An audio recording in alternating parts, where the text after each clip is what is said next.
When you're making a coaching offer, it's like completely different because now you have to provide testimonials and case study from your previous clients for them to believe you that you can help them. And I feel like there's so much room for improvement there because especially as your students grow, as they become more successful, then they will hit the same constraints you're dealing with right now, like, oh, hiring people and stuff. And then if you try to give advice, then you will have like the imposter syndrome because you're like, well, I didn't really accomplish that hill myself. So how can I give advice? And we don't ever want to feel like that as a coach. Why don't we do like gain more experience and fight those battles and have some victories under our belt? Then we're actually coaching. We'll be like, well, by the way, you need to have them do the project beforehand. It's not like, oh, I'm a genius. It's because I did the same mistake like 5 times and like they'll have to do the project first before I hire them. So similarly, you're going to learn your own lessons when you're hiring. And then when you're coaching someone, you're like, by the way, when you're hiring, you got to make sure they do this first because then it's very painful to fire people. I don't know if you're going to believe me or this, but literally in every interview that I do, I tell people I will feel terrible if I had to fire you and I don't want to fire you. So here's the honest truth of how it feels like working for my company. Tell them every negative aspect of it, like, oh, you'll have to work a lot of hours. Sometimes we have issues,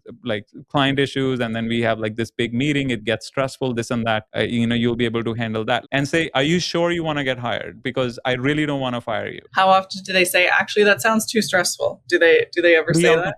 Wow. Good for them. Good for those 3. I give them props. 30% of the time they're like, yeah, not a good fit. But I also have like another out because I say, well, the first 30 days is trial period. You will get paid for the first 30 days, but there's no guarantee that's gonna end. Like 6 out of 10 people don't make the 30 days. So it's very stringent, just like getting accepted into Harvard almost.